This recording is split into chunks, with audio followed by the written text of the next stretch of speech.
evening. Welcome to News at Night for Thursday, February the 18th. I'm Colette Linden.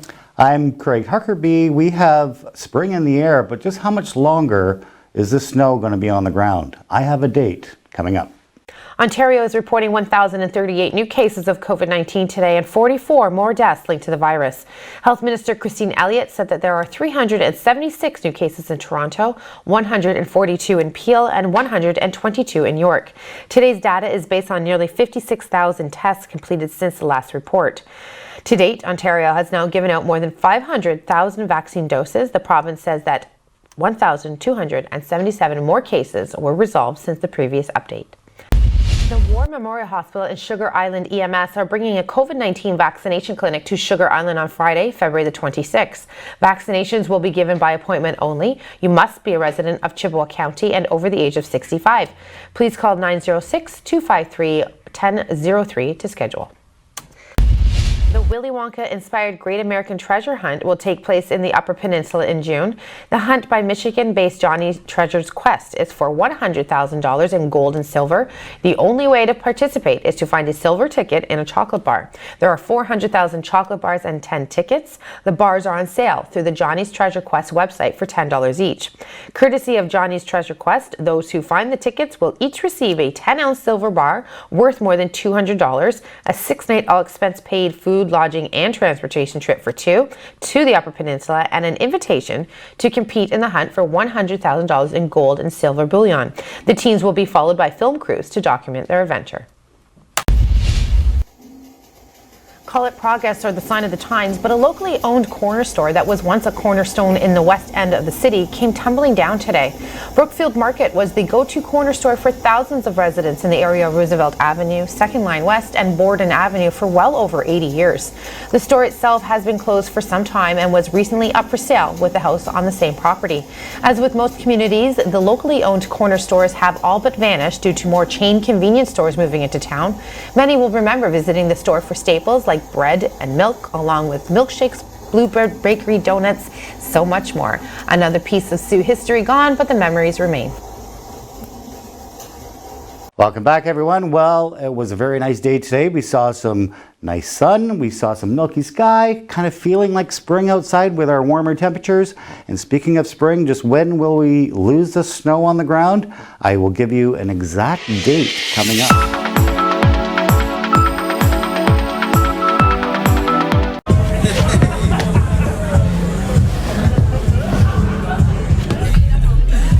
Is going to a party really worth it? Putting yourself at risk puts everyone at risk. Help limit the spread of COVID-19.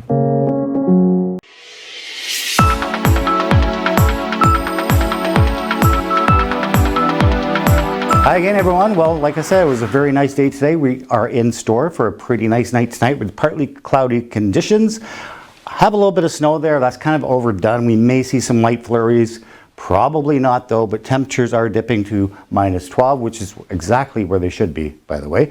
So we take a look at the overnight lows around the area. Again, we've lost those -20, those -30 temperatures. We're all sitting in the lower teens. So that's basically where we should be.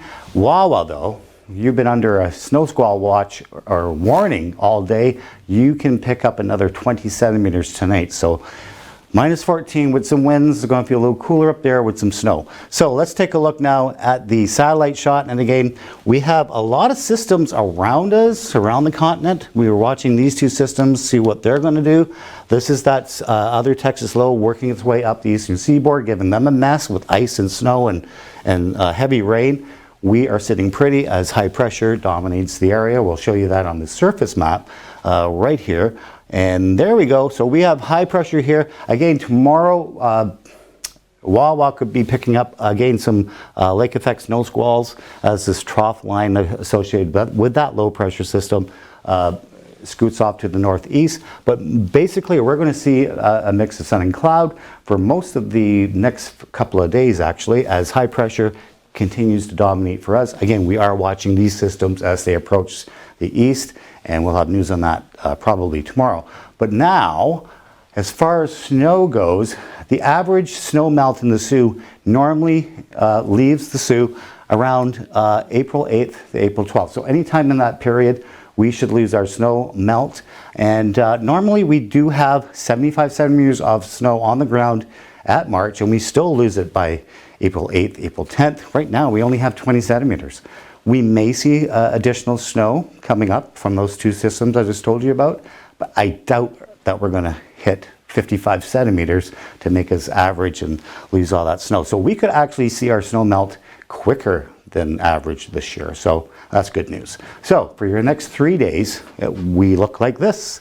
Friday, looking cloudy with peaks of sun, basically just like today, that milky sky. Temperatures warming up a tad at -4.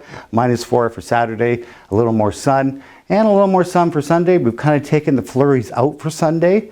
They're moving in for Monday. Again, we're not expecting anything major because look at the temperatures are on the plus side. So if we do see snow, it's going to be wet snow and it's going to melt fairly quickly. So nothing major as far as accumulation here in the Soo, and that's great news as we head into spring. That is your weather right now. Jacob Moore is standing by with some news on the maple leaf. That's coming up.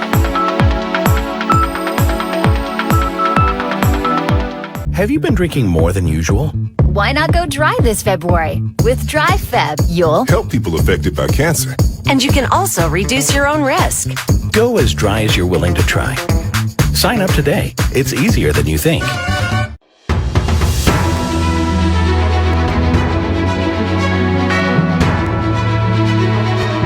Welcome back to your News at Night. I'm Jacob with Sports. We're going to look a little different today as I'm only going to break down one topic for you today in sports. I want to go over Battle of Ontario. Toronto versus Ottawa. This is a series that has been surprisingly close, with both teams taking some wins and both teams taking some losses.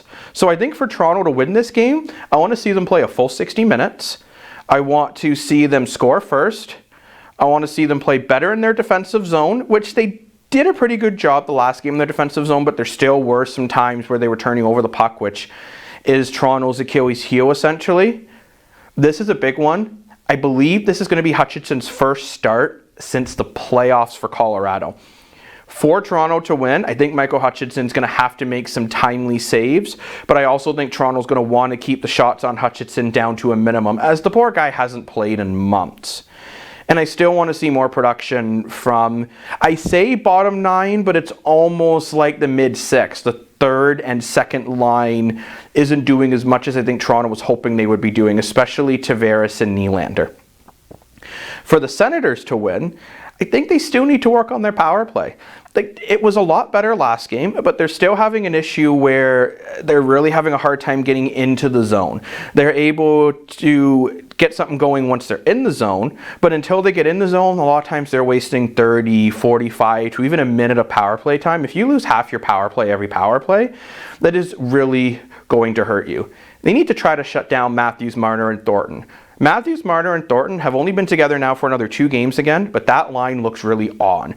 Thornton could have easily had 2 goals the last game. They were both called off, one over, saying he pushed the goalie into the net, the other one being a high stick, but I think they were both relatively close calls.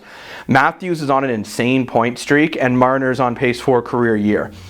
Ottawa has to shut down that line. Ottawa also needs key saves from Hogburn.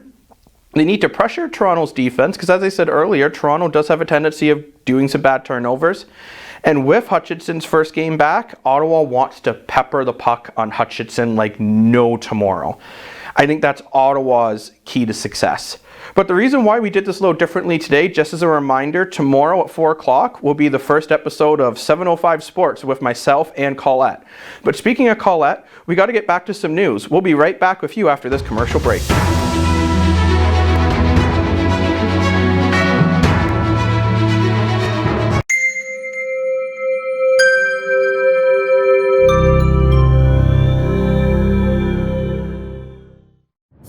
Do your part to help stop the spread of COVID-19. Wash your hands for at least 20 seconds. Cough into your elbow, not into your hand or in the air. Avoid touching your face, eyes, and mouth. Keep your distance from people. Stay at least 6 feet away from others. If you're feeling sick, please just stay home. Do the 5 and keep others alive. Help stop the spread of COVID-19.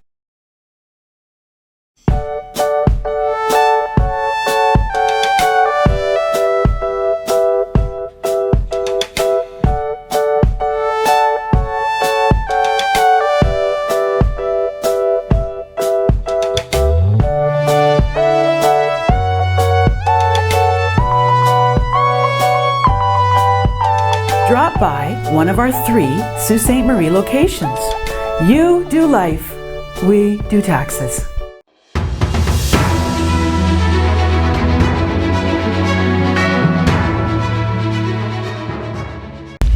Canada's 5th annual Agricultural Day is happening on Tuesday, February the 23rd.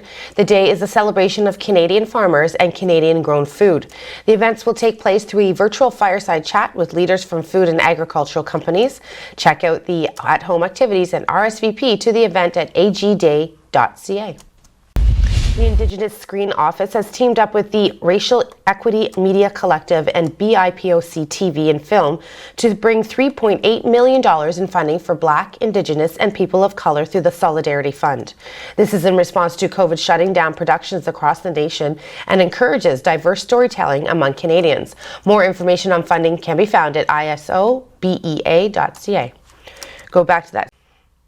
The government of Ontario has announced the launch of a new and improved Northern Ontario Heritage Fund Corporation funding program, notably the Cultural Sports Program. Under the purview of the Cultural Supports Program, the recently announced film and television funding stream is designed to increase film and television industry jobs and investment in Northern Ontario.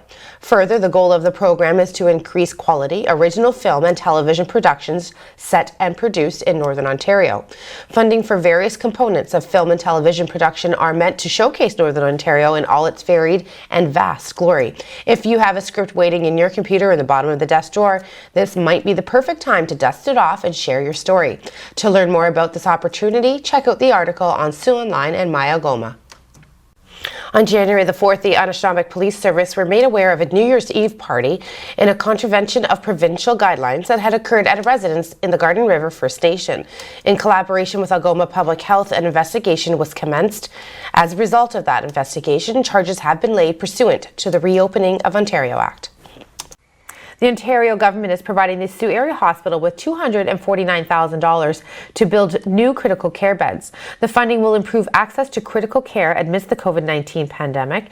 As outlined in the COVID-19 Fall Preparedness Plan, the government is providing $2.8 billion to address surges in COVID-19 cases and reducing health service backlogs. Wendy Hansen, President and CEO of Sault Area Hospital, said she appreciates the support from the Ontario government and that all the funds will support SAH to ensure continued readiness for the impacts of COVID-19 in the community and the hospital. Filling your tank is going to cost you a lot more in the pumps in Sault Ste. Marie. Prices shot up 10 cents locally, making it the highest price at the pumps in 12 months. According to Dan McTeague, president of Canadians for Affordable Energy, parts of the province, including Toronto, Ottawa, Peterborough, Niagara, Guelph, London, as well as most of Northern Ontario, can expect gas prices in Canada to balloon in the coming years. Last year at this time, prices bottomed out as the pandemic took hold and lockdowns began. Drivers could fill up a mere 67 cents a litre. Huntington's disease is a hereditary degenerative disease of the brain. It affects your behaviors, your mind. And it's a relentless disease. If you took Alzheimer's, if you took schizophrenia, if you took Parkinson's and you mix them all together, you would have Huntington's disease. Huntington's disease is devastating. I just hope that I'm the last.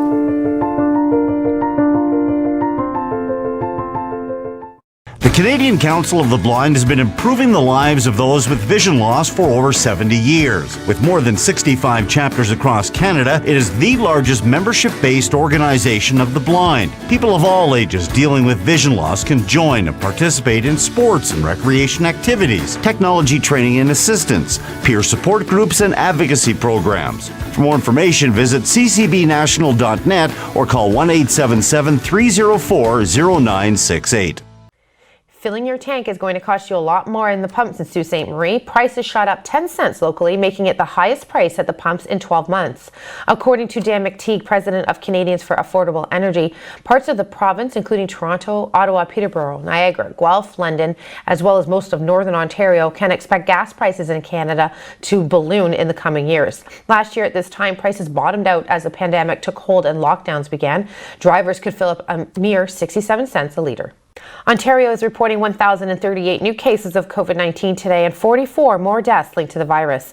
Health Minister Christine Elliott said that there are 376 new cases in Toronto, 142 in Peel, and 122 in York. Today's data is based on nearly 56,000 tests completed since the last report. To date, Ontario has now given out more than 500,000 vaccine doses. The province says that 1,277 more cases were resolved since the previous update. Craig, I do believe you. I know that by April 12th, it's going to be bye-bye snow, right? Yep. Right? Well, normally that's the average. We usually lose our snowpack in the city between April 8th and April 12th. One year, in 2011, we lost our snow St. Patrick's Day. Oh, March 17th. But then we got a big snowstorm March 31st. But still, we lost our snow by April 10th. So April 10th seems to be the threshold of losing our snowpack here in the Sault. Okay, well, I'm looking forward to losing that snow right now, actually. Thank you for joining us for Thursday, February the 18th. For Craig and Colette, keep watching for more news and weather.